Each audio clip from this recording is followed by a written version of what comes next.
Hello everyone, मैं आशा करती हूँ आप सभी ठीक होंगे। मैं काजल धामी आप सभी का स्वागत करती हूँ आपके अपने चैनल प्यूपिल टीचर में। आज की वीडियो काफ़ी स्पेशल वीडियो होने वाली है अगर आप रीट परीक्षा में 26 सितंबर को बैठने वाले हैं। आज के इस वीडियो में मैं आप लोगों के साथ मैथ्स का मैराथन वीडियो लेके आई हूँ, जिसके अंदर सबसे पहले हम गणित के जो हमारे इंपॉर्टेंट कॉन्सेप्ट होते हैं उन सभी को समझेंगे और साथ ही साथ इस वीडियो के एंड में मैं इन सभी टॉपिक के जो प्रीवियस ईयर क्वेश्चन आए हैं आपके साथ डिस्कस करूंगी। ये वीडियो थोड़ी लॉन्ग होने वाली है, पर थोड़ा पेशेंस रख के आप इस वीडियो को देखिए। जहां जहां आप लोगों को इंपॉर्टेंट पॉइंट लगता है आप उसका स्क्रीनशॉट ले सकते हैं ताकि आप आसानी से इसे रिवाइज कर सके। तो चलिए वीडियो शुरू करें। सबसे पहले हम लोग डिस्कस करने वाले हैं यहाँ पे त्रिभुज के बारे में, जिसे हम ट्राइंगल के नाम से जानते हैं। देखिए, इसे त्रिभुज या फिर ट्राइंगल क्यों बोला जाता है? क्योंकि ये तीन अलग अलग भुजाओं से बनी होती है। तीन अलग अलग लाइन सेगमेंट से बनने वाली इस आकृति को हम त्रिभुज यानी कि ट्राइंगल के नाम से जानते हैं। इसके अलावा अगर हम आगे देखें, ये जो ट्राइंगल होता है इसे हम दो अलग अलग पार्ट में डिवाइड करते हैं, वो भी इनके साइड यानी कि भुजाओं के आधार पे या फिर इनके एंगल यानी कि कोण के आधार पे। तो देखते हैं, इनको जरा जल्दी से फटाफट डिस्कस करें। सबसे पहले अगर हम साइड के आधार पर देखें तो साइड के आधार पर इन्हें हम तीन अलग अलग भागों में विभाजित करते हैं। सबसे पहले आते हैं स्केलिंग ट्राइंगल। ऐसे आपके त्रिभुज जिसमें जो आपकी भुजाएं होंगी वो सारी अलग अलग होती हैं। जैसे कि मान लीजिए ये होंगी आपकी 3, ये होंगी आपकी 5 और ये होंगी जैसे आपकी 4। तो देखिए यहाँ पे क्या है कि ऐसी आपकी त्रिभुज जिसमें तीनों जो भुजाएं हो, तीनों जो साइड्स हो वो अलग अलग हो, उसे हम स्केलिंग ट्राइंगल के नाम से जानते हैं। इसके अलावा हम यहाँ पे आइसोसेलेस ट्राइंगल की बात करें तो आइसोसेलेस ट्राइंगल वो ट्राइंगल कहलाते हैं जिसमें हमारे ऐसे त्रिकोण जिसकी दो साइड जो हो वो आपस में बराबर हो और जो तीसरी साइड हो वो यहाँ पे अलग हो। तो ऐसे में हम इसे आइसोसेलेस के नाम से जानते हैं। अगला है इक्विलेटरल। इक्विलेटरल ट्राइंगल क्या होते हैं? ऐसे आपके त्रिभुज जिसमें आपकी जो तीनों साइड हो वो आपस में बराबर हो। तो देखिए, हमने यहाँ पे साइड्स के आधार पर देखा कि हमारे जो ट्राइंगल हैं उन्हें कितने भागों में विभाजित किया गया है। अब देखिए, अगर हम आगे बढ़े तो यहाँ पे हम एंगल के आधार पर देखते हैं कि यहाँ पे हम एंगल के आधार पर इन्हें कितने भागों में विभाजित कर सकते हैं। तो देखिए, एंगल के आधार पर भी यहाँ पे बताया गया है कि इन्हें हम तीन अलग अलग भागों में विभाजित करते हैं। सबसे पहले आते हैं एक्यूट एंगल। देखिए, एक्यूट जो होता है, न्यून कोण जो होता है वो 90 डिग्री से कम होते हैं। ऐसे आपके एंगल, ऐसे आपके ट्राइंगल जो कि आपके ऐसे एंगल से बने हो, ऐसे कोण से बने हो जो कि आपके 90 डिग्री से कम हो। तो इस तरीके से आप देख सकते हैं ऐसे आपके ट्राइंगल जिनमें जो एंगल यहाँ पे तैयार हो रहे हैं वो 90 डिग्री से कम हो, वो क्या कहलाएंगे? Acute angle. अगर हम ऑब्ट्यूज एंगल की बात करें तो ऑब्ट्यूज एंगल क्या होता है? अधिकतम कोण, जिनमें क्या होता है कि जो एक एंगल होगा वो आपका 90 डिग्री से ज़्यादा होगा। तो देखिए, ऐसे आपके जो आपके ट्राइंगल बनेंगे वो क्या कहलाते हैं? Obtuse angle triangle. अगला अगर हम देखें राइट एंगल ट्राइंगल क्या होते हैं? ऐसे आपके त्रिकोण जिसमें जो एक साइड हो यहाँ पे 90 डिग्री का हो, तो ऐसे ट्राइंगल को हम राइट एंगल ट्राइंगल बोलते हैं। अब देखिए, यहाँ पर हमने देखा कि ट्राइंगल यानी कि ये जो त्रिभुज होता है इसको हम कितने भागों में विभाजित करते हैं। अब चलिए इससे संबंधित कुछ इंपॉर्टेंट पॉइंट्स को हम डिस्कस करें। देखिए, ये जो मैंने पहला पॉइंट आप लोगों के सामने लिखा है इससे रिलेटेड हमारी रीट की परीक्षा में पहले क्वेश्चन पूछे गए हैं। तो देखिए, यहाँ पे ये पॉइंट लिखा गया है कि sum of length of two side of a triangle is greater than the third side. यानी कि जैसा कि हमें पता है कि ये जो त्रिभुज होता है वो तीन अलग अलग भुजाओं से बना होता है। इस पॉइंट में हमें ये क्लियर किया गया है कि अगर हम त्रिभुज की दो अलग अलग साइड, दो अलग अलग भुजाओं को जोड़ते हैं तो उनका जो योग आता है वो हमेशा तीसरी भुजा से ज़्यादा आना चाहिए, तभी आपका ट्राइंगल फॉर्म होगा। जैसे कि अगर ये मान लीजिए 5 सेंटीमीटर है, ये मान लीजिए 3 सेंटीमीटर है, तो देखिए 5 3 कितना होता है? ये होता है आपका 8। यानी कि जो तीसरी भुजा होगी वो हमेशा 8 से छोटी होनी चाहिए। तो ऐसे आपके जो ट्राइंगल फॉर्म होंगे जिसमें दो साइड का जो योग होगा वो हमेशा थर्ड वाले साइड से बड़ा होना चाहिए। इससे संबंधित हमारे रीट की परीक्षा में पहले क्वेश्चन पूछा गया है, तो ये एक इंपॉर्टेंट पॉइंट हमारे लिए बन जाता है। इसके अलावा एक और अगर हम नोट का पॉइंट देखें तो यहाँ पर हमें बता रखा है कि अगर हम ट्राइंगल के, अगर हम त्रिभुज के जो हमारे यहाँ पे कोण होते हैं, जो हमारे एंगल होते हैं, अगर हम इन तीनों एंगल का नाम जैसे ए बी सी हमने दे दिया, इन तीनों एंगल का अगर हम योग करते हैं तो वो कितना आएगा, वो 180 के बराबर ही आता है। तो देखिए ये पॉइंट भी आई होप आप लोगों को क्लियर हो गया होगा।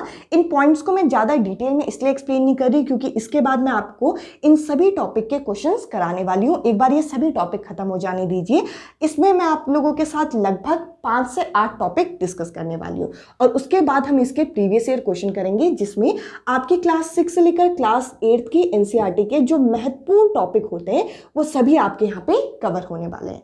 तो देखिए अगला अगर हम पॉइंट देखें तो एक्सटीरियर एंगल प्रॉपर्टी जो होती है यहाँ पे हम डिस्कस करेंगे। जैसे कि अगर मैंने आपके सामने यहाँ पे एक त्रिभुज बना दिया, यहाँ पे एक ट्राइंगल बना दिया और इसमें ये देखिए ये है आपका एक्सटीरियर एंगल जो आपका बाहर से बनता है। तो एक्सटीरियर एंगल को अगर मैं x मान लूँ तो ये जो एक्सटीरियर एंगल है ये किसके बराबर होगा। फॉर एग्जाम्पल मैं इसको a ले रही हूँ, इसको मैंने ले लिया b और इसको मैंने ले लिया, इस वाले एंगल को ले लिया c। तो देखिए यहाँ पर ये प्रॉपर्टी हमें ये बताता है कि ये जो x होगा यानी कि जो एक्सटीरियर एंगल होगा वो आपका किसके बराबर होगा, वो आपका बराबर होगा सम ऑफ इंटीरियर अपोजिट एंगल, मतलब अंदर की साइड से जो x के अपोजिट में होंगे यानी कि a और b के योग के ये बराबर होगा। इससे संबंधित हमारे रीट की परीक्षा में प्रश्न पूछे गए हैं और ये सभी प्रॉपर्टी आपको एनसीईआरटी किताबों के अंदर मिल जाएगी और जिसके मैं फिगर आप लोगों के सामने बना रही हूँ, आप चाहें तो इन्हें आप अलग से नोट कर सकते हैं। देखिए ये कुछ इंपॉर्टेंट प्रॉपर्टी हम लोगों ने डिस्कस की, इसके अलावा भी एक और प्रॉपर्टी है। यहाँ पे अभी हमने देखा था कि एंगल के आधार पर जो इनके यहाँ पे कोण होते हैं इसके आधार पर हम यहाँ पे ट्राइंगल को 3 अलग अलग भागों में विभाजित करते हैं। सबसे पहले एक्यूट जो 90 डिग्री से कम होते हैं, इसके अलावा ऑब्ट्यूस यानी कि अधिकतम कोण जो कि आपका क्या होता है 90 डिग्री से ज़्यादा होता है। इसके अलावा अगला है राइट एंगल। राइट एंगल में मैंने बताया था कि ऐसे आपके ट्राइंगल जिसमें जो एक एंगल हो यहाँ पे 90 डिग्री का हो।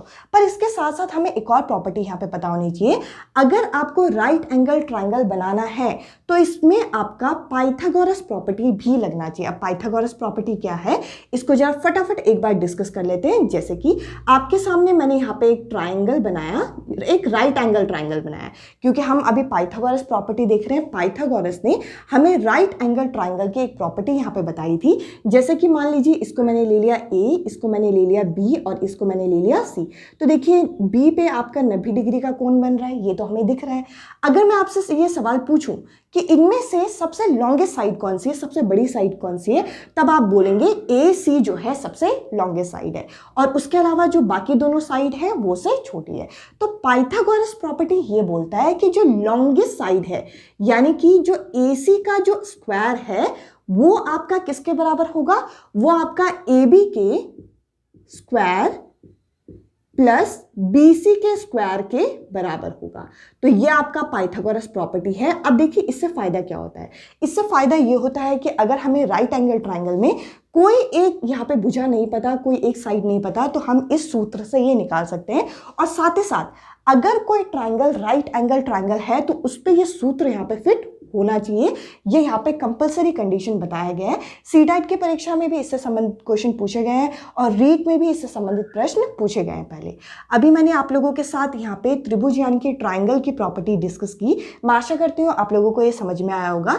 अब चलिए आगे बढ़ते हैं। आगे हम घातांक और घात, जिसे हम एक्सपोनेंट एंड पावर के नाम से जानते हैं, इसके कुछ सूत्रों को फटाफट डिस्कस करते हैं, फिर हम आगे के टॉपिक पे बढ़ेंगे। और लास्ट में जैसे कि मैंने कहा कि प्रीवियस ईयर के मैं वो सटीक क्वेश्चन लेके आऊंगी जो कि इन टॉपिक्स पे आधारित होंगे। तो देखिए यहाँ पे एक्सपोनेंट एंड पावर का जो पहला रूल यहाँ पे तैयार होता है, अगर कोई दो नंबर है, अगर कोई दो संख्याएं हैं जो कि यहाँ पे मल्टीप्लाई में है और अगर इनका बेस बराबर है, जैसे कि यहाँ पे ए ले लिया है, जैसे मैं यहाँ पे ले लूँ आपका 2 इंटू 2 और इसकी पावर मैंने ले ली 1 और इसकी पावर मैंने ले ली 2। तो देखिए यहाँ पे इन दोनों का बेस क्या है, यहाँ पे इन दोनों का बेस है बराबर। अगर इन दोनों का बेस बराबर हो और पावर अलग अलग हो और ये मल्टीप्लाई में हो तो इनकी पावर जो होती है उनका यहाँ पे योग हो जाता है, जो कि यहाँ पे लिखा गया है। अब देखिए अगर हम आगे बढ़े तो आगे यहाँ पे बता रखा है कि अगर ये डिवाइड में हो, अगर ये जो बेस है ये बराबर है और ये भाग में है, तो पावर क्या हो जाएगी, यहाँ पे माइनस हो जाएगी। इसके अलावा आपकी 8th क्लास की एनसीईआरटी के अंदर नेगेटिव एक्सपोनेंट के बारे में भी बता रखा है। अगर किसी की भी पावर इस तरीके से आपका आपका माइनस में दी गई हो तो हम इसे पॉजिटिव में बनाने के लिए इसका हम रेसिप्रोकल कर देते हैं, यानी कि 2 क्या बन जाएगा, 1/2 बन जाएगा और पावर यहाँ पे पॉजिटिव में आ जाएगी। तो इस तरीके से हमारा तीसरा सूत्र भी यहाँ पे तैयार होता है। अगला हमें सूत्र ये बता रखा है कि अगर कोई भी संख्या है जिसकी जो पावर है वो यहाँ पे 0 दे दी गई तो आप आंख बंद करके इसको 1 के बराबर कर सकते हैं, चाहे वो कितने बड़े से बड़ा नंबर हो। अगला यहाँ पे बता रखा है कि अगर कोई भी आपके पास ऐसा नंबर दे रखा है जिसकी एक पावर ब्रैकेट के अंदर दे रखी है और एक पावर ब्रैकेट के बाहर दे रखी है तो क्या होगा, ये दोनों पावर आपस में गुणा हो जाएंगी, आपस में मल्टीप्लाई हो जाएंगी। तो यहाँ पे आ जाएगा 2 3 6, यानी कि 2 के पावर 6 यहाँ पे आ जाएगा। मैं आशा करती हूँ इतना आप लोगों को समझ में आ गया होगा। अब चलिए कुछ और सूत्रों को जरा डिस्कस करें, इसके बाद हम आगे करेंगे कवर। अब चलिए आगे बढ़ते हैं। अब हम डिस्कस करते हैं लाइंस एंड एंगल्स के बारे में। देखिए ये जो टॉपिक हमसे हमारे पेपर में पूछा जाता है ये हमारा फिगर आधारित प्रश्न पूछे जाते हैं और उसके लिए हमें कुछ प्रॉपर्टीज का ज्ञात यहाँ पे होना चाहिए। जैसे कि आप यहाँ पे देख सकते हैं, पहला यहाँ पे लिखा है कॉम्प्लीमेंट्री एंगल्स। अब देखिए कॉम्प्लीमेंट्री एंगल्स हम किन कोण को बोलते हैं, ऐसे कोण जिनका अगर हम योग करें, ऐसे एंगल जिनका अगर हम सम करें तो वो 90 डिग्री के बराबर आए, ये हमारे कॉम्प्लीमेंट्री एंगल कहलाते हैं। अगर हम सप्लीमेंट्री एंगल्स की बात करें तो ऐसे कोण अगर हम इनका योग करें तो इनका जो योग आएगा वो आपका 180 के बराबर आएगा। इसके अलावा लीनियर पेयर की अगर हम बात करते हैं तो देखिए अगर आपकी एक लाइन सेगमेंट है, एक रेखा है जिसके ऊपर एक लाइन आपका इस तरीके से पड़ रही है, तो देखिए यहाँ पर ये जो दोनों एंगल आपके बनेंगे इन दोनों का योग कितना होगा, ये दोनों का योग आपका, जैसे इसका नाम मैं एंगल 1 दे रही हूँ और इसका नाम मैं एंगल 2 दे रही हूँ, तो देखिए इन दोनों का अगर हम योग करेंगे तो वो कितने के बराबर आएगा, वो आपका 180 के बराबर आएगा, क्योंकि एक कंप्लीट एंगल यहाँ पे हमारे सामने बना रहा है। तो देखिए इस समय आपका 1 और 2 ये जो मैंने लिखा है ये दोनों एक दूसरे के लिए क्या हो जाएंगे, ये दोनों लीनियर पेयर कहलाएंगे। अब देखिए वर्टिकली अपोजिट एंगल क्या होते हैं, तो देखिए अगर आपके 2 लाइन सेगमेंट इस तरीके से हैं जो एक दूसरे को बीच में से इस तरीके से काट रही हैं और यहाँ पे आपके एंगल कौन कौन से तैयार हो गए, एंगल 1 2 3 और 4, तो इस समय आपका क्या होगा, इस समय आपका एक जो है एक एंगल कौन से एंगल के बराबर होगा, यहाँ पे 3 के बराबर होगा और 2 किसके बराबर होगा, यहाँ पे 4 के बराबर होगा। इन सभी को जब मैं आपके सामने क्वेश्चन कराऊंगी तो इन सभी प्रॉपर्टीज को आपके सामने यूज करूंगी। अब देखिए यहाँ पर मैं आपको एक और प्रॉपर्टी बता रही हूँ ट्रांसवर्सल लाइन की। ट्रांसवर्सल लाइन किसको बोला जाता है, ये एक ऐसी रेखा होती है जो आपके 2 पैरेलल या नॉन पैरेलल लाइन को काट रही होती है बीच में से। तो इसमें बहुत सारे आपके सामने एंगल बनते हैं, जैसे कि 8 एंगल मैंने आपके सामने यहाँ पे बनाए। अब देखिए इससे संबंधित हमारे पेपर में यहाँ पे पूछा जाता है कि इंटीरियर एंगल, जो आंतरिक तरीके से जो कोण बने वो कौन कौन से, तो अंदर की साइड कौन से बने, 3 4 5 और 6। तो अगर हमें इंटीरियर एंगल पूछा जाएगा तो एंगल 3 4 5 और 6 यहाँ पे हमारा उत्तर होगा। अगर हम एक्सटीरियर एंगल की बात करें तो जो बाह्य रूप से कोण बने, जो बाहर से बने हैं, तो देखिए 1 2 7 और 8, तो यहाँ पे क्या उत्तर हो जाएगा हमारा 1 2 7 और 8। इसके अलावा अगर हम बात करें कॉरस्पॉन्डिंग एंगल की, तो देखिए कॉरस्पॉन्डिंग एंगल क्या होता है, जैसे कि इस रेखा के ऊपर यहाँ पे आपका एक बना है वो भी आपका लेफ्ट साइड में, तो आपका दूसरे वाली रेखा में भी ऊपर की साइड आपका लेफ्ट में क्या बना है, तो वो दोनों एंगल आपके कॉरस्पॉन्डिंग कहलाएंगे। तो जैसे कि यहाँ पे 1 किसका कॉरस्पॉन्डिंग हो जाएगा, 5 का, 3 किसका हो जाएगा, 7 का, 2 का, 6 और 4 का 8। तो इस तरीके से हम यहाँ पे पेयर में बताएंगे। तो देखिए 1 और 5 जो है ये आपस में एक दूसरे के कॉरस्पॉन्डिंग है। इसके अलावा 3 और 7 यहाँ पे कॉरस्पॉन्डिंग है, 3 और 7। इसके अलावा अगर हम देखें तो 2 और 6 यहाँ पे हो जाएगा, तो 2 और 6 मैं यहाँ पे लिख सकती हूँ 2 and 6। इसके अलावा यहाँ पे 4 और 8 हो जाएगा, तो देखिए 4 और 8 हमने इस तरीके से लिख दिया। अब देखिए यहाँ पे हमें आखिरी एक और चीज़ पूछी है कि ऑल्टरनेटिव इंटीरियर और ऑल्टरनेटिव एक्सटीरियर एंगल क्या होते हैं। देखिए ऑल्टरनेटिव क्या होते हैं, जो आपके अपोजिट साइड में बने होते हैं, और यहाँ पे इंटीरियर और एक्सटीरियर यानी कि आंतरिक और बाह्य रूप से हमें पूछा गया है। तो आंतरिक तरीके से देखें तो आंतरिक तरीके से जो इंटीरियर एंगल है वो कौन से है, 3, 4, 5 और 6, और अपोजिट साइड में कौन से बने, 3 और 6। तो 3 और 6 एक पेयर हो जाएगा हमारे सामने, और 4 और 5 जो है वो दूसरा पेयर हो जाएगा। इसके अलावा अगर हम एक्सटीरियर की बात करें जो बाह्य तरीके से बने, तो 1 और 8 और 2 और 7 जो है वो ऑल्टरनेटिव एंगल कहलाएंगे। तो 1 और 8 को हम एक साइड लिख सकते हैं, इसके अलावा हम 2 और 7 को हम दूसरी साइड लिख सकते हैं। आई होप ये प्रॉपर्टी आप लोगों को समझ में आई होगी। देखिए यहाँ पे आप लोगों को कुछ चीज़ें यहाँ पे इंग्लिश में लिखी हैं, पर मैं आप लोगों को एक्सप्लेन यहाँ पे बाइलिंगुअल कर रही हूँ। आप लोगों के लिए अभी ये ज़्यादा ज़रूरी है कि आपके पेपर में जो टॉपिक कवर हो रहे हैं वो आप अच्छी तरीके से कवर कर पाओ। तो देखिए थोड़ा सा लैंग्वेज का जो प्रॉब्लम है उस चीज़ को थोड़ा सा आप अवॉइड कीजिएगा, और आप लोगों के लिए ये वीडियो बनाई जा रही है ताकि आप लोगों को ये वीडियो पसंद आए। अब चलिए अगले टॉपिक को जरा फटाफट डिस्कस करते हैं ताकि ये टॉपिक जल्दी से खत्म हो और उसके बाद हम प्रीवियस ईयर क्वेश्चन भी कर सकें। अब हम समझेंगे क्षेत्रमिति, जिसे हम मेंसुरेशन के नाम से जानते हैं। तो देखिए इससे संबंधित हमें कुछ सूत्र यहाँ पे याद होने चाहिए जो कि हमारी परीक्षा में हमें मदद करते हैं। जैसे कि अगर हम आयत के सूत्र की बात करें यानी कि रेक्टेंगल की बात करें, तो इसमें हमें 3 अलग अलग सूत्रों को याद करने की जरूरत है। जैसे कि इसका जो क्षेत्रफल होगा, इसका जो एरिया होगा, इसका सूत्र क्या है। इसका सूत्र निकालने के लिए हमें इसके लेंथ को इसके ब्रेथ से मल्टीप्लाई करना होता है, गुणा करना होता है। अब देखिए अगर हम पैरामीटर यानी कि परिमाप की बात करें तो इसका परिमाप कैसे निकलता है, 2 × L+B। इससे संबंधित हमारे कैसे क्वेश्चन पूछे गए हैं वो मैं आपके साथ डिस्कस करूंगी। अगर इसके डायगोनल की लेंथ की बात करें, जैसे कि अगर मैं आपके सामने यहाँ पे एक रेक्टेंगल बनाऊं, ये मैंने आपके सामने रेक्टेंगल बनाया है जिसमें होता क्या है, इसकी जो अपोजिट साइड होती है वो आपस में बराबर होती है, यानी कि ये वाली साइड आपकी इस वाली साइड के बराबर होगी और ये वाली साइड आपकी इस वाली साइड के बराबर देखी जाएगी। और डायगोनल क्या होती है, जो ऐसी रेखा जो बीच में से इस आयत को काट रही होती है। अगर हम डायगोनल की लेंथ की बात करें तो उसको निकालने के लिए हमें यहाँ पे पाइथागोरस का रूल लगाना पड़ता है। देखिए अगर मैं इस डायगोनल को यहाँ पे डार्क कर रही हूँ और ये आपकी हो गई लेंथ और ये आपकी हो गई ब्रेथ, तो इसको अगर मैं x मान लूँ तो यहाँ पे आप पाइथागोरस का रूल लगा सकते हो। लॉन्गेस्ट साइड का जो स्क्वायर होगा वो बाकी दोनों साइड के स्क्वायर के बराबर होगा। तो इस तरीके से ये सूत्र यहाँ पे तैयार होता है। अब चलिए आगे जरा देखते हैं। आगे अब हम स्क्वायर के बारे में देखेंगे जिसको हम वर्ग के नाम से जानते हैं। अगर हम वर्ग की बात करें तो वर्ग का जो एरिया आएगा, देखिए वर्ग एक ऐसी आकृति होती है जिसमें जो सारी साइडें होती हैं वो आपस में बराबर होती हैं। तो इसमें आप क्या करिए, साइड का स्क्वायर कर दीजिए या आप कह लीजिए लेंथ का स्क्वायर करेंगे। पैरामीटर यानी कि अगर हम इसके परिमाप की बात करें तो परिमाप कैसे निकलेगा, 4 × साइड, यानी कि जितनी इसकी साइड है उनको हम 4 से गुणा कर देंगे। इसके अलावा डायगोनल की लेंथ निकालने के लिए आप अंडर रूट को आप गुणा कर दीजिए इसकी जो भी साइड आपकी जो भी लेंथ आपका दे रखा है, तो इससे इसकी डायगोनल यानी कि ये जो बीच की रेखा होती है जो इसे बीचों बीच काट रही होती है वो आपका यहाँ पे निकल जाएगी। अब देखिए आगे बढ़ते हैं। मैं इन सूत्रों को डिटेल में आपके साथ इसलिए एक्सप्लेन नहीं कर रही, काफ़ी सारे टॉपिक कवर करने हैं और कोशिश की जाएगी कि कम से कम टाइम में आपके ज़्यादा से ज़्यादा टॉपिक कवर हो। अब देखिए आगे अगर हम बढ़ें तो यहाँ पे हमें पैरेललोग्राम के बारे में बात की गई है जिसे हम समांतर चतुर्भुज के नाम से जानते हैं। देखिए पैरेललोग्राम देखने में कुछ इस तरीके से बनता है। इसकी जो अपोजिट साइड होती है वो आपस में पैरेलल होती है।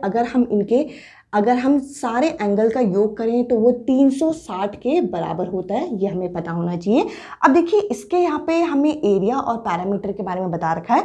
एरिया निकालने के लिए हम क्या करेंगे, बेस को हम हाइट से मल्टीप्लाई कर देते हैं। ये लेंथ की जगह आप बेस ले सकते हैं और हाइट होती है ये वाली हाइट, तो इस तरीके से हम यहाँ पे गुणा कर सकते हैं। पैरामीटर निकालने के लिए जो रेक्टेंगल का शेप है वही आयत की तरह ये दिखता है, तो इसका फॉर्मूला यहाँ पे पैरामीटर का सेम बनता है, 2 × L+B।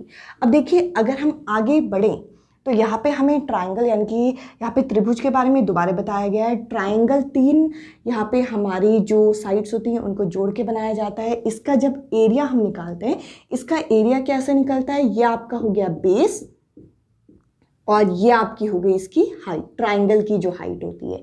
तो आपको क्या करना है, आपका यहाँ पे सूत्र क्या बनेगा, 1/2 इंटू बेस इंटू हाइट। इसके अलावा जब इसका पैरामीटर हम निकालते हैं, पैरामीटर जब हम निकालते हैं तो हम करते क्या है, इसकी जो साइड होती है, इसके जो यहाँ पे हम देखते हैं, जैसे इसका साइड मैंने एक्स वाई और जेड ले लिया, या इनकी यहाँ पे जो ABC लिया है इसी को आप ले सकते हैं। तो इनकी साइडों को हम क्या कर देते हैं, जोड़ देते हैं, इनका योग कर देते हैं।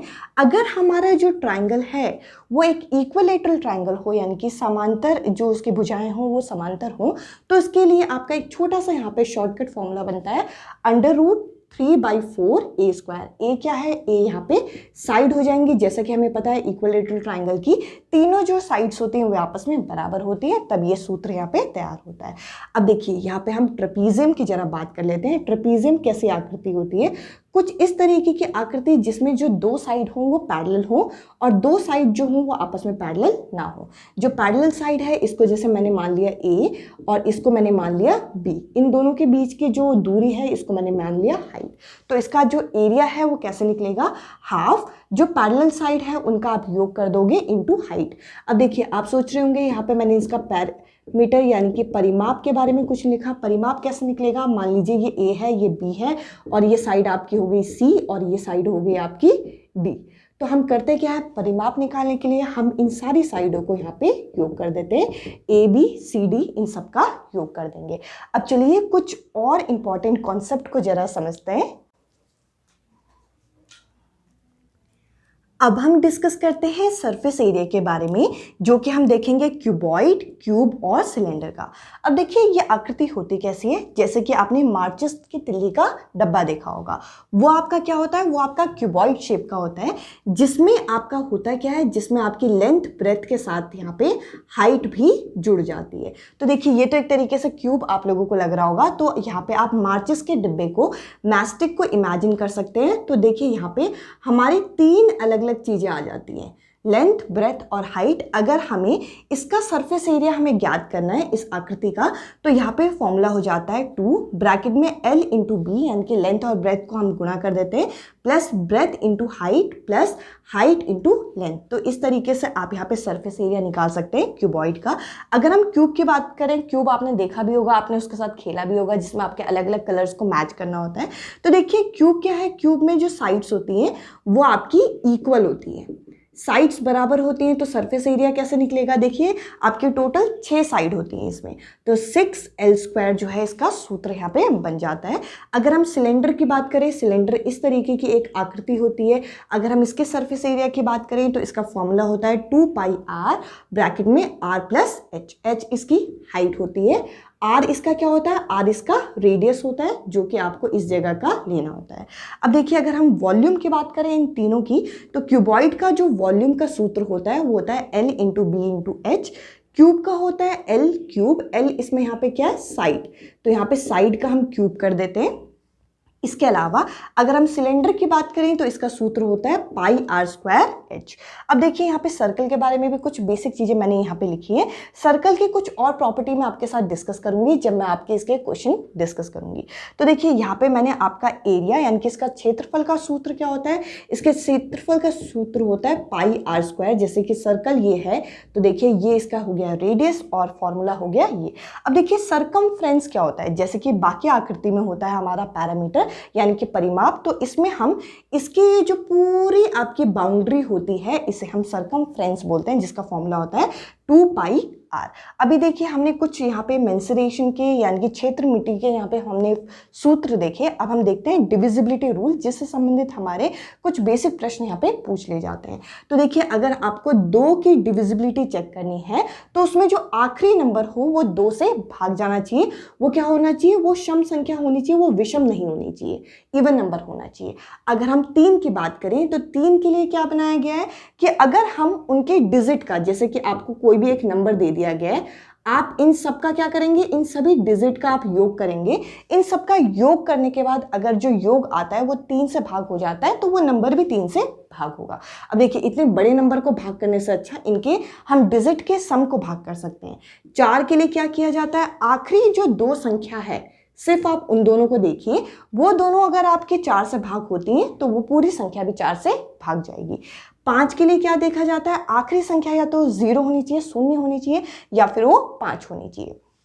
6 के लिए क्या देखा जाता है, तो देखिए 6 जो है वो 2 और 3 का मल्टीपल होता है। तो 6 की डिविजिबिलिटी को चेक करने के लिए हम करते हैं क्या है, वो पर्टिकुलर जो हमें संख्या दे रखी है वो 2 से भाग होनी चाहिए। 2 के लिए आप फटाफट देख सकते हैं, जो आखिरी जो संख्या है वो अगर सम हो यानी कि इवन हो तो 2 से भाग जाएगी।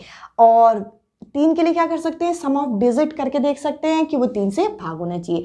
अगर ये दोनों से भाग जाएगा 2 और 3 से, तब वो जाके 6 से भाग जाता है। देखिए 7 के लिए थोड़ा सा कॉम्प्लिकेटेड है। 7 के लिए क्या करना होता है, जो भी हमें संख्या दी जाए उसमें जो आखिरी संख्या है उसको हम क्या कर देंगे, डबल कर देंगे। जैसे कि 4 को हमने 2 से मल्टीप्लाई कर दिया तो क्या आ गया 8। उसके बाद क्या करना है, बाकी जो संख्या हमारी बच गई, मतलब जो भी हमें दे रखा था उसमें बाकी जो बच गया है उनको पूरे को आप एक साथ लिखिए और उस संख्या से हम इस 8 को माइनस कर देंगे। अगर वो संख्या आपकी 7 से भाग जाती है तब वो आपका 7 से डिविजिबल होगा। 8 के लिए भी काफ़ी आसान है। देखिए 2 के लिए क्या था, लास्ट डिजिट सम होना चाहिए, लास्ट डिजिट इवन होना चाहिए। 4 के लिए क्या था, लास्ट 2 डिजिट जो हो 4 से डिविजिबल हो। और 8 के लिए क्या है, लास्ट के जो 3 संख्या हैं, लास्ट के जो ये 3 संख्या है 8, 3 और 4, ये आपके 8 से भाग जाने चाहिए। 9 के लिए क्या है, 9 के लिए आपका ये बता रखा है, जैसे 3 के लिए सम ऑफ डिजिट बोला गया था वैसे ही 9 के लिए क्या है, सम ऑफ डिजिट जो होना चाहिए वो 9 से भाग होना चाहिए। 10 के लिए क्या है, 10 के लिए तो आखिरी जो संख्या है, जो लास्ट डिजिट है वो 10 से भाग जाना चाहिए। यहाँ पे मैंने 11 के बारे में नहीं बताया, एक बार फटाफट 11 के बारे में भी मैं यहाँ पे बता देती हूँ। इससे आगे का आपसे जनरली नहीं पूछा जाता है। 11 के लिए क्या है, जैसे कि अगर मेरे को कोई एक बड़ी सी संख्या यहाँ पे दे दी तो आपको क्या करना है, यहाँ पे आपको एक पैटर्न को फॉलो करना है। 4 के बाद आपको सीधा 8 पे जाना है। 8 के बाद फिर से मतलब एक एक संख्या छोड़ के इन संख्याओं को हम एक साथ लिख देंगे, इनका योग करके 4, 8, 4 और 4, इनका योग करके आप यहाँ पे लिख दीजिए। इसके बाद ये जो बचे हुए हैं 3, 3, 8, इसके आगे तो है ही नहीं, पहले इनका योग कीजिए फिर इनका योग कीजिए। इन दोनों का जो योग आएगा उन्हें आपस में घटा दीजिए। घटाने के बाद वो जो संख्या आनी चाहिए वो 11 से भाग होनी चाहिए। तो इस तरीके से 11 की डिविजिबिलिटी सेट की गई है। आई होप इतना आप लोगों को समझ में आ गया होगा। कुछ और इंपॉर्टेंट कॉन्सेप्ट रहते हैं वो भी मैं आपके साथ डिस्कस करती हूँ, फिर हम फटाफट प्रीवियस ईयर क्वेश्चंस को डिस्कस करेंगे। अब चलिए आगे बढ़ते हैं। अब हम डिस्कस करेंगे एलसीएम और एचसीएफ के बारे में। अभी एलसीएम और एचसीएफ कैसे निकालते हैं मैं आपके साथ अभी ये डिस्कस नहीं कर रही हूँ। जब मैं आपके साथ प्रश्नों को हल करूंगी तब हम उस चीज़ को देख लेंगे और मैं आशा करती हूँ इतने आपको आता होगा। तो देखिए इससे संबंधित हमारे 3 इंपॉर्टेंट सूत्र यहाँ पे बनते हैं। अगर आपको 2 नंबर दे रखे हैं और दोनों नंबर का आपको एलसीएम और एचसीएफ से संबंधित एक सूत्र देखना है, तो अगर हम उनका एलसीएम और एचसीएफ का अगर उन्हें हम मल्टीप्लाई करें, जो उनका एलसीएम और एचसीएफ होगा तो वो किसके बराबर होगा, उन दोनों नंबर के प्रोडक्ट के बराबर होता है। ये सूत्र हमें पता होना चाहिए। इसके अलावा हमें फ्रैक्शन वाले भी एलसीएम और एचसीएफ आते हैं और इससे संबंधित रीट की परीक्षा में प्रीवियस ईयर क्वेश्चन आया हुआ है। तो देखिए अगर हमें एलसीएम निकालना है और ये नंबर हमें यहाँ पे फ्रैक्शन में दे रखे हैं, तो आपको करना क्या है, आपको ऊपर वाली संख्याओं का यहाँ पे एलसीएम निकालना होता है और नीचे वाली संख्याओं का एचसीएफ यहाँ पे निकालना होता है। ऐसा ही हमें एचसीएफ में भी करना होता है। अगर हम एचसीएफ निकालेंगे तो एचसीएफ हमें ऊपर वाली संख्याओं का निकालना और एलसी हमें नीचे वाली संख्याओं का निकालना है। इसके अलावा अगर मैं फेस वैल्यू और प्लेस वैल्यू की बात करूं तो देखिए बहुत आसान सा टॉपिक है, इसलिए मैंने इसके लिए अलग से लिखा नहीं है। जैसे कि अगर मुझे कोई भी एक संख्या दे दी गई इस तरीके से और इसमें कहा गया कि 8 का मुझे फेस वैल्यू पता करना है, तो 8 का फेस वैल्यू 8 ही होगा। पर अगर 8 का प्लेस वैल्यू यानी कि स्थानीय मान हमें ज्ञात करना है, तो 8 के बाद हम क्या करेंगे, 8 के बाद हम देखेंगे कि कितने डिजिट है। यहाँ पे देखिए 1, 2, 3, तो 8 का जो प्लेस वैल्यू आएगा वो आएगा 8000, जबकि जो फेस वैल्यू होगा, जो उसका अंकित मूल्य होगा वो कितना होगा, यहाँ पे 8 ही होगा। तो देखिए ये बहुत छोटा सा कॉन्सेप्ट था जो मैंने आपके साथ डिस्कस किया। इसके अलावा प्रॉफिट लॉस के कुछ इंपॉर्टेंट सूत्र हमें पता होने चाहिए जो कि क्वेश्चन करने में थोड़ा सा आसान हमें बना देते हैं। जैसे कि अगर कभी प्रॉफिट हो तो हम क्या करेंगे, जितने में हमने वो चीज़ बेची है, जो सेल की है, सेलिंग प्राइस को हम उसके कॉस्ट प्राइस से हम उसे माइनस कर देंगे। अभी देखिए क्वेश्चन कराऊंगी तब ये चीज़ ज़्यादा आपको क्लियर होगा। अब लॉस अगर हो गया तो लॉस कब होगा, जो उसका कॉस्ट था वो ज़्यादा रहा होगा पर आपने बेचा कम में, तो इस समय आपको लॉस होगा। तो आपका सूत्र ये बन जाएगा, प्रॉफिट परसेंट क्या होगा, प्रॉफिट परसेंट निकालने के लिए प्रॉफिट को ऊपर और जो उस सामान का कॉस्ट रहा है, जो सामान का जो मूल्य रहा है उसको हम नीचे रखेंगे और इंटू कर देंगे 100 से, क्योंकि परसेंटेज निकालना है। और लॉस में भी हम सेम ऐसे ही करेंगे, क्योंकि लॉस परसेंट निकाल रहे हैं तो लॉस ऊपर। लॉस कैसे निकालेंगे, लॉस निकालने का सूत्र ये रहा, प्रॉफिट निकालने का सूत्र ये रहा। तो देखिए पहले हम माइनस करेंगे, फिर यहाँ रखेंगे और उसके बाद हम इन सूत्रों को लगाएंगे। अगर डिस्काउंट वाले प्रश्न आ गए तो मार्केट प्राइस से हम कितने कम में सेल कर रहे हैं, यानी कि माइनस करके हम इसका डिस्काउंट निकाल सकते हैं। अब चलिए जो सूत्र हमारे रह गए वो मैं प्रश्नों के साथ डिस्कस करूंगी, ताकि आप लोगों का टाइम भी बचे और आप लोगों को ये टॉपिक अच्छे से समझ में आए। अब चलिए सीधा प्रश्नों की तरफ चलते हैं। अब जो मैं आप लोगों के साथ ये प्रीवियस ईयर क्वेश्चन डिस्कस करूंगी वो 2012, 2015, 2017 में जो आए हुए रीट की परीक्षा में पेपर 1 के प्रश्न हैं, जो कि आपका जो फर्स्ट से लेकर 5th क्लास तक की परीक्षा होती है, इसके लिए जो क्वेश्चन होते हैं ये मैं आपके साथ डिस्कस करूंगी। अभी थोड़ी देर में आप लोगों को स्क्रीन में ये क्वेश्चंस आप लोगों को शो होंगे, जिनका प्रॉपर सॉल्यूशन मैं आप लोगों के साथ कराने वाली हूँ। इसके अलावा आप भी चाहें तो ये रीट के प्रीवियस ईयर के पेपर गूगल से आप क्रोम से ईजिली डाउनलोड कर सकते हैं। आपको सिर्फ गणित का ही नहीं, आपको बाकी सब्जेक्ट के भी प्रीवियस ईयर पेपर मिल जाएंगे। जैसे कि आप यहाँ पे देख सकते हैं क्लिक हेयर का ऑप्शन आ रहा है 2012 का पेपर। उसके बाद जैसे कि मैंने आपके साथ डिस्कस किया, इसके बाद मैं आप लोगों के साथ 2015 का पेपर डिस्कस करूंगी। और खास करके ये जो मैराथन वीडियो मैं आप लोगों के साथ डिस्कस कर रही हूँ, इसमें मैं आप लोगों के जो प्रीवियस ईयर क्वेश्चन करा रही हूँ वो 2015, 2012 के और 2017 के जो पेपर 1 में पूछे गए क्वेश्चन है वो मैं आपके साथ डिस्कस कर रही हूँ। अगर आप कॉन्सेप्ट देखें तो कॉन्सेप्ट आपको पेपर 2 के लिए भी हेल्प करेंगे, पर ये प्रॉपर वीडियो जो है ये आपका पेपर 1 को ध्यान में रख के बनाई जा रही है। अगर आप पेपर 1 के लिए अपेयर होने वाले हैं तो ये वीडियो आप लोगों के लिए बहुत इंपॉर्टेंट है। इसके अलावा आप यहाँ पे देख सकते हैं 2017 का भी हम पेपर डिस्कस करेंगे। इसके बाद आप देख सकते हैं, इसके बाद आपका सीधा 2021 में ये परीक्षा ली जा रही है। तो अब आप लोगों के लिए डायरेक्ट क्वेश्चन शो होंगे और क्वेश्चन के साथ साथ मैं आप लोगों को उन पर्टिकुलर क्वेश्चन का आप लोगों को सॉल्यूशन भी एक्सप्लेन करूंगी। तो चलिए वीडियो में आगे बढ़ते हैं।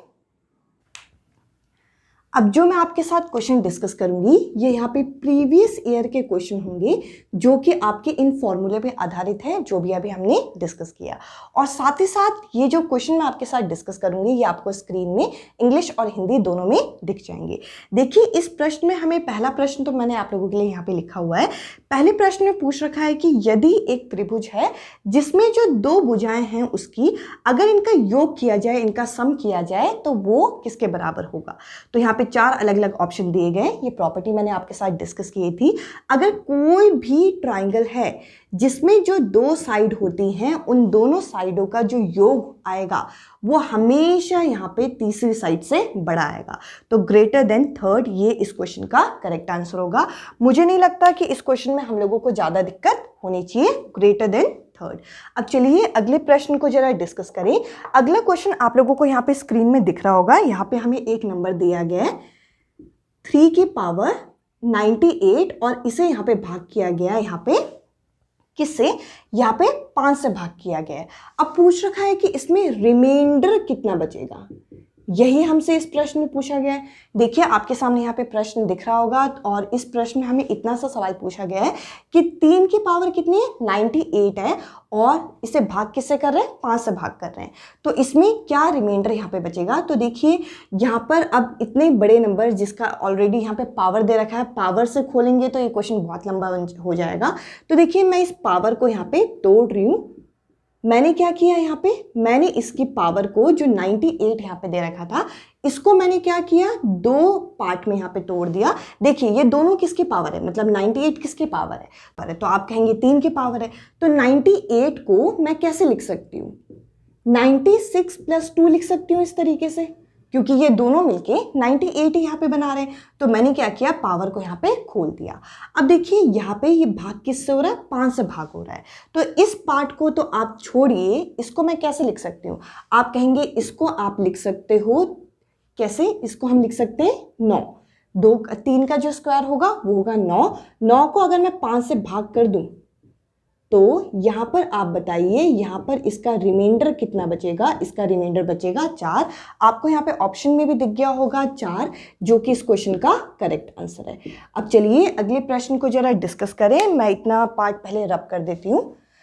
देखिए आप लोगों को ये क्वेश्चन सारे स्क्रीन में दिख रहे होंगे और आप चाहें तो इनका सॉल्यूशन आप नोट भी कर सकते हैं, आप चाहें तो इनका स्क्रीनशॉट भी ले सकते हैं।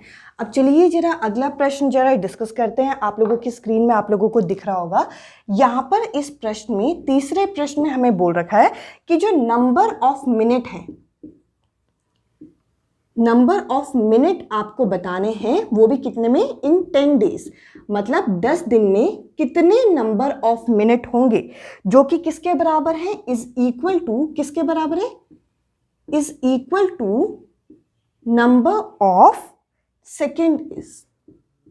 देखिए मेरे सामने यहाँ पे क्वेश्चन शो नहीं हो रहा, तो मुझे यहाँ पे क्वेश्चन देखना पड़ रहा है।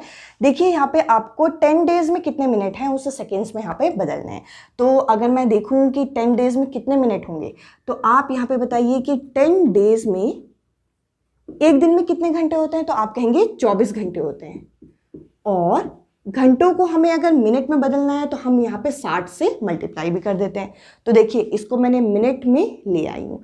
अब मुझे क्या करना है कि आपको एक दिन के हिसाब से, एक दिन में, वन डे में जितने आपके घंटे होंगे, नंबर ऑफ हार्स होंगे, उसे मैं h ले सकती हूँ। अब देखिए अगर मैं घंटों को सेकेंड्स में बदलूं, तो घंटों को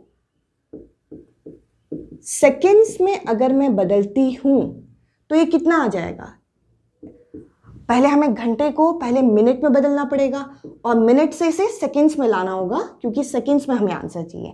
अब देखिए ये आपका कैसे आ गया, सेकेंड्स में आ गया, और ये भी मैंने आपका इस फॉर्म में कन्वर्ट कर दिया, मिनट के फॉर्म में। और इन ये दोनों कैसे हैं, ये दोनों इक्वल है, हमें क्वेश्चन में बता रखा है। तो इस भाग को मैं इस भाग के बराबर कर सकती हूँ। तो देखिए आपको h की वैल्यू यहाँ पे निकालनी है, तो 10 × 24 × 60 भाग में जाएगा, ये 2 बार, ये जो 60 लिखा हुआ है, 60 से 60 कट गया और 1 0 से 1 0 कट गया, और 6 के टेबल में 24 कितने बार में आता है, 4 बार में, यानी कि ये 4 घंटे के बराबर होगा। ये भी आपको ऑप्शन में यहाँ पे शो हो रहा होगा। आई होप ये क्वेश्चन भी आप लोगों को क्लियर हुआ होगा कि इस क्वेश्चन को हम लोगों ने किस तरीके से यहाँ पे हल किया है। अब चलिए आगे बढ़ते हैं और अगले क्वेश्चन को जरा डिस्कस करते हैं। अगला क्वेश्चन भी आप लोगों की स्क्रीन में अब शो होने लगा होगा। चौथा क्वेश्चन अब हम डिस्कस कर रहे हैं। इस क्वेश्चन में हम लोगों को क्या करना है, देखिए काफ़ी आसान सा क्वेश्चन है। इस क्वेश्चन में आप लोगों को LCM ज्ञात करना है। अभी मैंने आप लोगों के सामने एक क्वेश्चन यहाँ पे डिस्कस किया था, जिसमें एक कॉन्सेप्ट डिस्कस किया था, जिसमें मैंने फ्रैक्शन वाले LCM आपको बताए थे। क्वेश्चन है 1/3, 2/9 और यहाँ पे है 5/6, और यहाँ पे आप लोगों को दे रखा है 4/27। तो देखिए जैसा कि मैंने बताया था कि अगर आपको LCM निकालना है और ये फ्रैक्शन में दे रखे हैं, तो आप करेंगे क्या, आप ऊपर वाली संख्याओं का LCM निकाल देंगे, यानी कि 1 2 4 5 और 4 का आप LCM निकालेंगे और नीचे वाली संख्याओं का HCF निकालेंगे।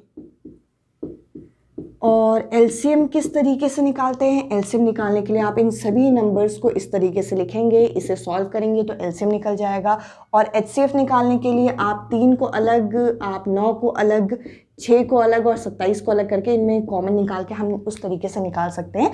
तो देखिए यहाँ पे मैं इसमें डिटेल में नहीं जा रही हूँ। इनका LCM आएगा यहाँ पे 20 और HCF आएगा आपका 3, क्योंकि काफ़ी सारे क्वेश्चंस हम लोगों को कवर करने हैं और मैं आपके सामने ये दिखाना चाह रही हूँ कि जो टॉपिक हम लोगों ने कवर किया है उससे संबंधित आपके क्वेश्चन यहाँ पे बनते हैं। अब चलिए अगले प्रश्न की तरफ चलते हैं, प्रश्न नंबर 5, जो कि आप लोगों को यहाँ पे स्क्रीन में शो होने लगा होगा। देखिए यहाँ पे आपको फिर से एक और क्वेश्चन यहाँ पे दिखाया है, जो कि आपका LCM और HCF पे आधारित है। 2 नंबर है, नंबर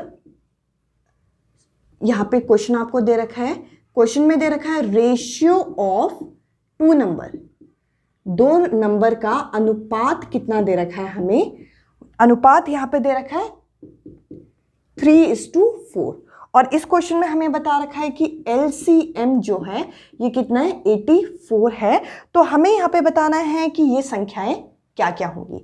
तो देखिए ये संख्याएं हमें ज्ञात करना है और हमें अनुपात दे रखा है। तो अगर मैं इनके रेशियो को x ले लूँ तो ये नंबर क्या हो जाएंगे, 3x और 4x। इतना तो यहाँ पे क्लियर है। अब देखिए अगर आपको एलसीएम दे रखा है और ये नंबर ज्ञात करना है तो हम निकालते कैसे हैं, हम इन दोनों नंबर को, क्योंकि मैंने इन नंबर्स को मैंने प्रॉपर 3x और 4x ले लिया, इन दोनों का अगर हम यहाँ पे योग करें तो ये योग किसके बराबर आएगा, एलसीएम। एलसीएम यही तो होती हैं चीज़ें। तो देखिए यहाँ पे आप क्या कर सकते हैं, आप x को यहाँ पे हम क्या कर सकते हैं, x को यहाँ पे हमने कॉमन ले लिया, x को अलग से रखा और यहाँ पे कितना है 3 4 12, 12 आ गया।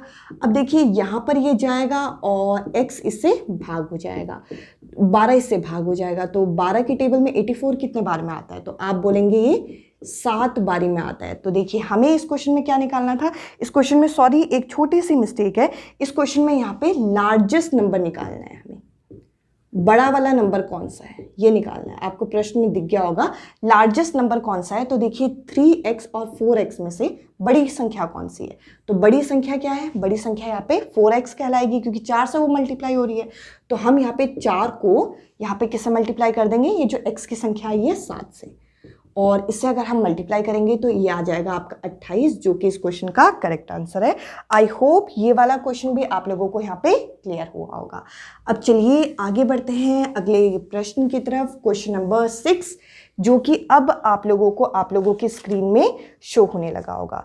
अच्छा क्वेश्चन है, बेसिक क्वेश्चन है। क्वेश्चन में आप लोगों को एक्सपोनेंट एंड पावर यानी कि घातांक एवं घात के यहाँ पे सूत्र यहाँ पे पता होने चाहिए। तो यहाँ पे 256 की पावर हम लोगों को इस क्वेश्चन में दे रखी है 0.16, ठीक है जी। और इसको यहाँ पे गुणा किससे कर रखा है, इसको यहाँ पे गुणा कर रखा है 16 की पावर 0.18। आई होप आप लोगों को इतना पार्ट यहाँ पे क्लियर हुआ होगा कि इसमें आपको कितनी चीज़ें पूछी गई हैं।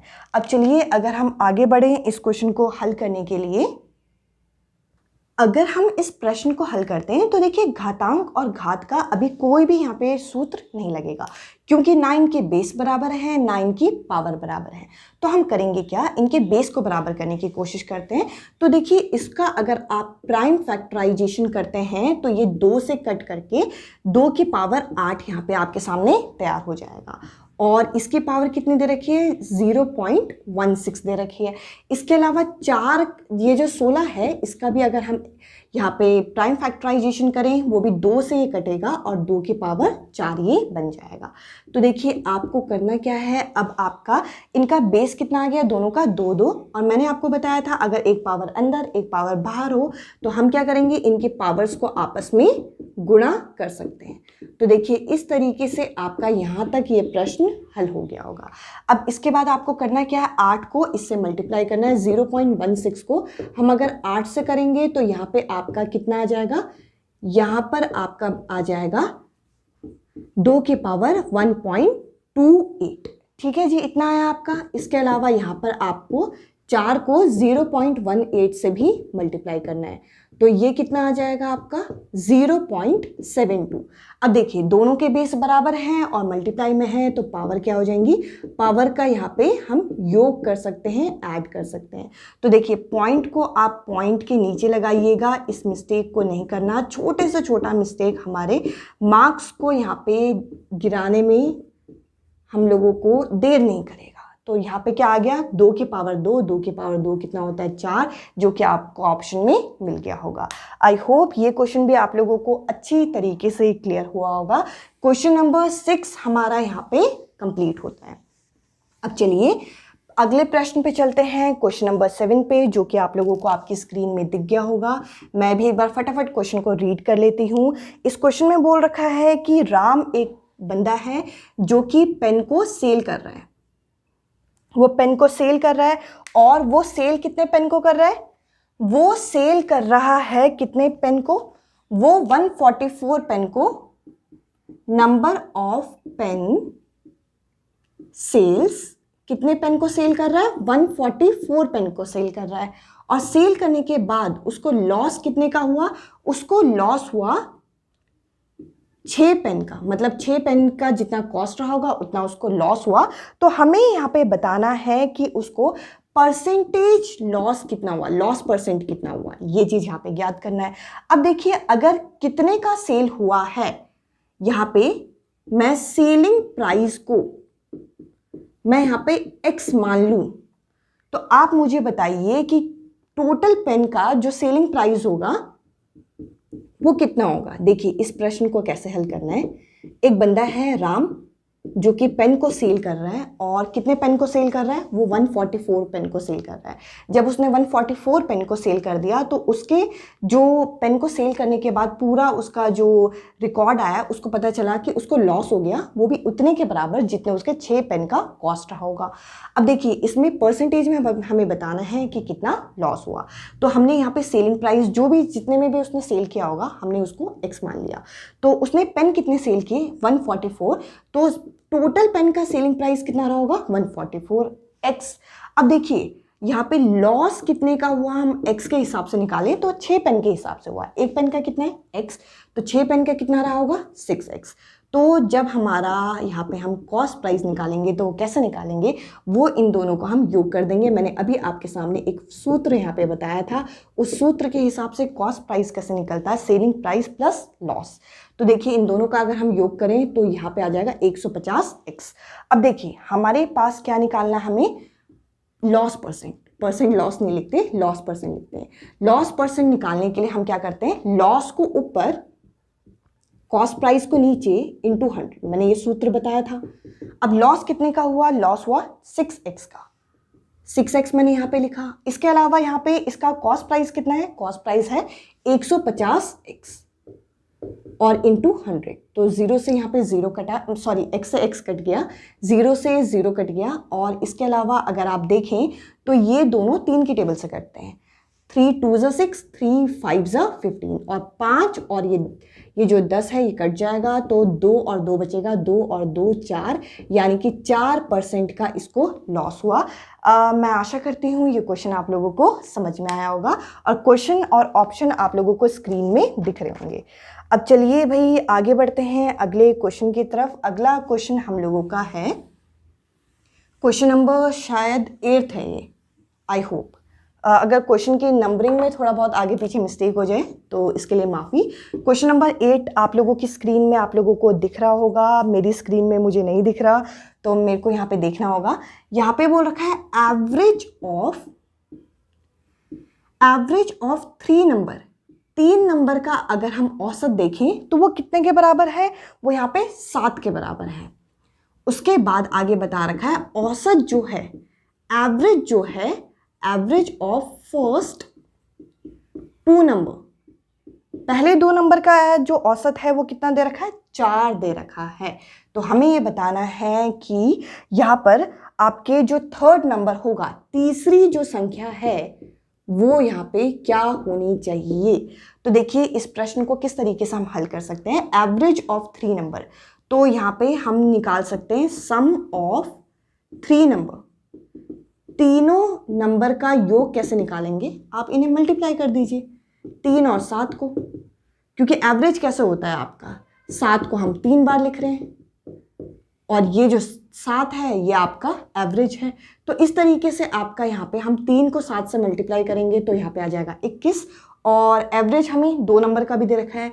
तो सम ऑफ फर्स्ट 2 नंबर कितना दे रखा है भाई, 4 दे रखा है, तो 2 को हम 4 से गुणा कर देंगे तो ये आ जाएगा 8। आपको क्या करना है, पहले 3 नंबर का एवरेज है आपका 21, मतलब तीनों नंबर का है 21, और पहले 2 का आपको दे रखा है, तो तीसरा नंबर कैसे निकलेगा, 21 में से हम 8 को माइनस करेंगे तो भाई कितना आएगा। आप यहाँ पे कैरी ले सकते हैं, कैरी लेके यहाँ पे सॉरी ये है आपका 11 में से आपके 8 गए तो 3 बचा और ये 1 बचा, यानी कि 13 जिस ऑप्शन में आएगा वो इस क्वेश्चन का करेक्ट आंसर है। चलिए अब अगले क्वेश्चन की तरफ बढ़ते हैं। अगले क्वेश्चन में आप लोगों को एक फिगर दिख रहा होगा, पहले मैं उस फिगर को बना लेती हूँ और इसके बाद हम लोग उस क्वेश्चन को सॉल्व करेंगे। आप लोग भी इस फिगर को एक बार अच्छे से देख लीजिए, तब तक मैं आप लोगों के लिए ये फिगर बना देती हूँ। इस फिगर में आप लोगों को एक इस तरीके से ट्राइंगल दिख रखा है। मैं थोड़ा सा बड़ा फिगर बना रही हूँ ताकि आप लोगों को देखने में दिक्कत ना हो। और ये इस तरीके से आप लोगों को ये शेप दे रखी है और यहाँ पे ये एंगल दे रखा है आपका 30, ये एंगल आपका दे रखा है 50। ट्राइंगल की प्रॉपर्टी लगने वाली है अच्छी खासी। और आपका यहाँ पे क्या करना है, आपका इस एंगल को निकालना है तो मैं x ले लेती हूँ इस एंगल को, और बाकी यहाँ पर आपको ये एंगल दे रखा है 25। हाँ जी, इतनी इन्फॉर्मेशन दे रखी है, और ये दे रखा है आपका a, ये दे रखा है आपका b, ये दे रखा है c, d, और इसका नाम दे दिया e। तो आपको यहाँ पे a, ई, डी, ये जो एक्सटीरियर एंगल है ये आपका निकालना है। तो अच्छी खासी प्रॉपर्टी यहाँ पे लगने वाली है। तो देखिए, सबसे पहले हम इस ट्रायंगल की बात करें। अब आप कहेंगे यहीं से क्यों शुरू किया, क्योंकि यहाँ पे दो एंगल हमें दे रखे हैं। अगर हम इस वाले ट्रायंगल की बात करें तो ए बी सी का योग कितना होना चाहिए, 180। ये सम ऑफ ट्रायंगल की प्रॉपर्टी है।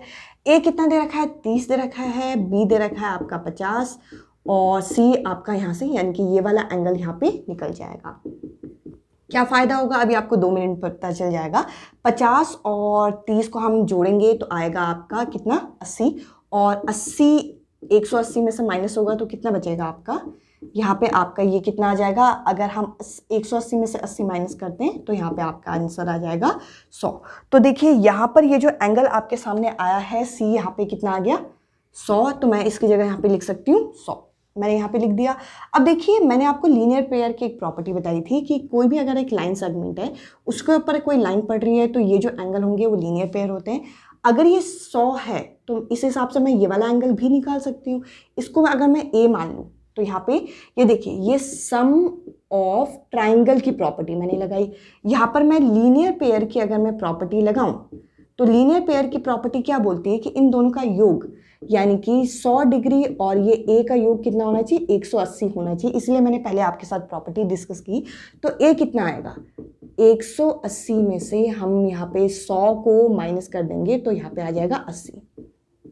हाँ जी, हमारा यहाँ पे ए भी ज्ञात हो गया। ए कितना आ गया, 80 आ गया। अब देखिए, यहाँ पर आपको इस ट्राइंगल के अंदर घुसने की जरूरत नहीं है। अगर ये ट्राइंगल इतने भाग को अगर आप देखें तो ये जो एक्स है ये इसका एक्सटीरियर है। एक्सटीरियर एंगल की प्रॉपर्टी क्या कहती है कि जो एक्सटीरियर एंगल होगा, यहाँ पर मैं एक्सटीरियर एंगल की प्रॉपर्टी लगा रही हूँ। एक्सटीरियर एंगल प्रॉपर्टी, ये एक्सटीरियर एंगल की क्या प्रॉपर्टी बोलती है, ये एक्स क्या होगा, ये जो x होगा ये आपका सम ऑफ इंटीरियर अपोजिट एंगल, यानी कि 80 और 25 के सम के बराबर होगा। 25 ही है शायद क्वेश्चन में, मैंने क्वेश्चन में मिस्टेक नहीं की। तो यहाँ पे कितना आ जाएगा, यहाँ पे आ जाएगा ये 105 डिग्री। जिस ऑप्शन में आपको 105 मिले वो इस क्वेश्चन का करेक्ट आंसर है। आप चाहें तो इसे नोट कर सकते हैं, अगर आप चाहें तो स्क्रीनशॉट भी ले सकते हैं। अब चलिए, आपके सामने स्क्रीन में अगला क्वेश्चन आप लोगों को दिख जाएगा, जो कि अब हम डिस्कस करने वाले हैं। हाँ जी, क्वेश्चन नंबर 10 जो है अब हम डिस्कस करेंगे। आप लोग स्क्रीन में देखिए, मैं यहाँ देखती हूँ। यहाँ पे आप लोगों को बोल रखा है कि आपको रेट दे रखा है इसमें 12%। थोड़ा उल्टा पढ़ते हैं जरा क्वेश्चन को। रेट दे रखा है आपको 12% और प्रिंसिपल जो है, प्रिंसिपल अमाउंट दे रखा है आपका 3000। बहुत आसान सा क्वेश्चन है। इसके अलावा कह रहे हैं सिंपल इंटरेस्ट से इस क्वेश्चन को आप हल करिए। SI आपको दे रखा है 1080 और इसमें आपको ये बता रखा है कि जो समय लगा वो कितना लगा, वो तो निकालना है। तो देखिए, इस क्वेश्चन का आंसर, इस क्वेश्चन का सॉल्यूशन आप खुद करेंगे। सिंपल इंटरेस्ट का जो फॉर्मूला होता है P into R into T upon 100 होता है। तो देखिए, सिंपल इंटरेस्ट का जो आपका वैल्यू दे रखा है, ये दे रखा है आपका 1080। जो प्रिंसिपल अमाउंट दे रखा है वो कितना दे रखा है, 3000। रेट इसमें 12% दे रखा है। परसेंटेज को यूज़ मत कीजिए, 12 को लिखना है यहाँ पे। T अपॉन T निकालने के लिए आपको करना क्या है, ये 1080 के साथ 100 यहाँ पे गुणा हो जाएगा। ये 3000 और ये आ जाएगा 12। इसको प्लीज़ आप हल कर लेना और देख लेना कि इसका आंसर कितना आएगा। इसका आंसर 3 आना चाहिए। अगर 3 आ रहा है 3 साल तो आपका आंसर सही है। ऐसा ऑप्शन जिसमें हमें 3 दे रखा है वो इस क्वेश्चन का करेक्ट आंसर होगा। मैंने थोड़ा जल्दी रब कर दिया क्योंकि थोड़ा सा आसान क्वेश्चन था ये वाला। अब चलिए अगले प्रश्न की तरफ बढ़ते हैं। जैसे कि मैंने कहा, काफ़ी सारे क्वेश्चंस हमें करने हैं और इन सभी क्वेश्चंस को हम लोगों को जल्दी जल्दी कवर करना है। एक फिगर आप लोगों को दिख रही होगी, आप लोग देखिए उस फिगर को अच्छी तरीके से। जब तक आप देखते हैं तब तक मैं इस फिगर को बना लेती हूँ। हाँ जी, मैं आप लोगों के लिए ये फिगर बना रही हूँ। आप इस फिगर को देख के आप चाहें तो फटाफट आप लोग भी हल कर सकते हैं। ये इसका सेंटर पॉइंट है जो थोड़ा सा मेरा खिसक गया है। ये आपका 85 डिग्री दे रखा है, और अगर मैं कोई वैल्यू गलत नोट डाउन कर दूँ तो उस हिसाब से माफ़ी। ये आपको एंगल निकालना है भाई, और ये आपका है ए, ये आपका है बी, और ये आपका है सी, और ये आपका है डी। जैसे कि मैंने कहा था सर्कल की कुछ प्रॉपर्टी मैं आपके साथ जब डिस्कस करूंगी, जब हम क्वेश्चन करेंगे।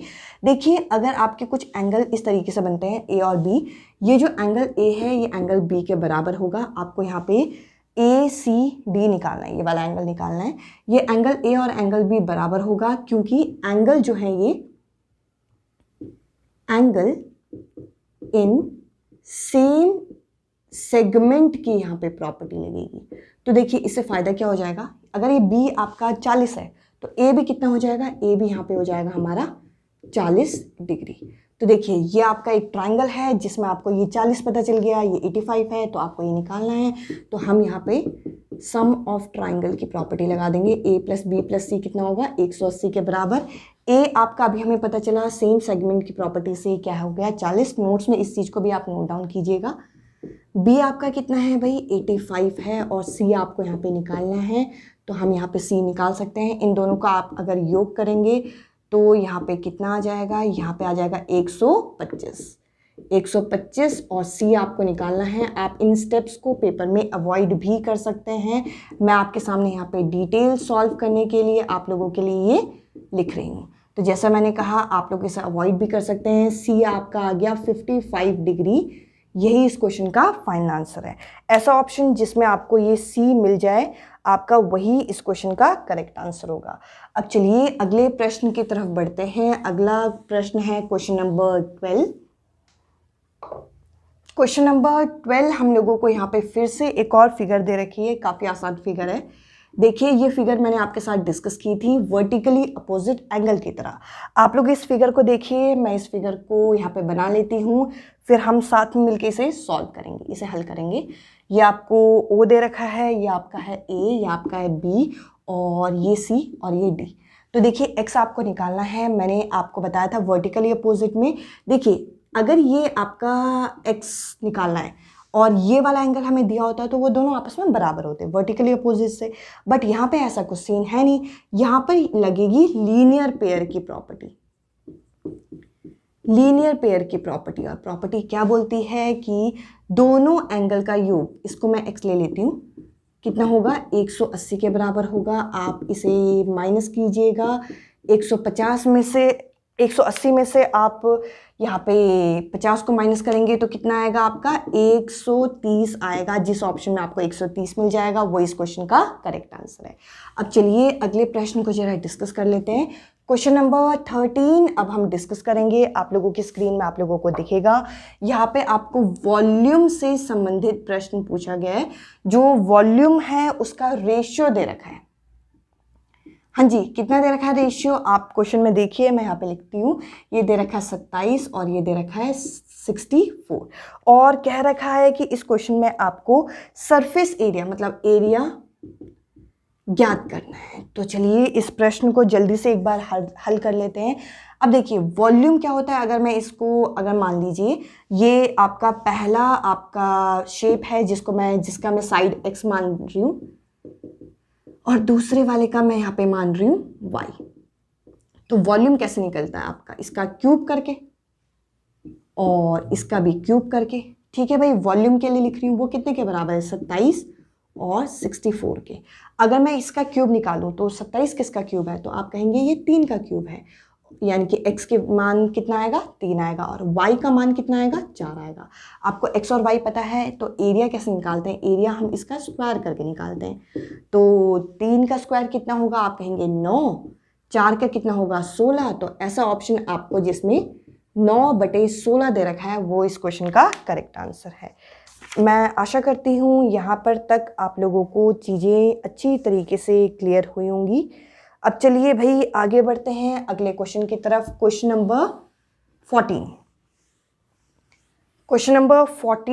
और क्वेश्चन नंबर 15 मैं आप लोगों के लिए दे रही हूँ। ये भी आपके फिगर बेस्ड क्वेश्चन है, और आप लोग लगाइएगा इसमें प्रॉपर्टी और इसमें मुझे बताइएगा। आप लोगों की स्क्रीन में डायरेक्ट ये क्वेश्चन आप लोगों को दिख जाएंगे। आप लोग स्क्रीन में देख सकते हैं ये क्वेश्चन, और इन क्वेश्चंस को सॉल्व करके अगर आप लोगों को ये वीडियो पसंद आए तो आप लोग वीडियो के कमेंट सेक्शन में आप लोग कमेंट कर सकते हैं कि इन पर्टिकुलर क्वेश्चंस के आंसर क्या होंगे। आज की इस वीडियो में इतना ही। अब मैं आपसे मिलूंगी अगली वीडियो में। अगर आप लोगों को ये मैराथन वीडियो पसंद आए तो प्लीज़ इसे ज़्यादा से ज़्यादा शेयर कीजिएगा और कमेंट सेक्शन में मुझे भी मोटिवेट कीजिएगा, ताकि आप लोगों के 26 सितंबर से पहले मैं बाकी सब्जेक्ट के भी मैराथन वीडियो आप लोगों के लिए लेके आऊँ। और जैसे कि मैंने कहा, यहाँ पे लैंग्वेज का थोड़ा सा आप इस चीज़ को अवॉइड कीजिएगा। क्वेश्चन आपको इंग्लिश और हिंदी दोनों में मिले हैं, पर जो कॉन्सेप्ट मैंने समझाया मुझे पता है यहाँ पे मैंने ज़्यादातर चीज़ें आप लोगों के लिए इंग्लिश में लिखी थी, बट कोशिश ये की कि बाइलिंगुअल इस चीज़ को एक्सप्लेन कर पाऊँ। कम टाइम है तो आप लोगों के लिए ज़्यादा से ज़्यादा कंटेंट लेके आने के लिए मैंने इस तरीके से आप लोगों को एक्सप्लेन किया। आज की इस वीडियो में इतना ही। अब मैं आपसे मिलूंगी अगली वीडियो में अगले टॉपिक के साथ। Bye bye, take care.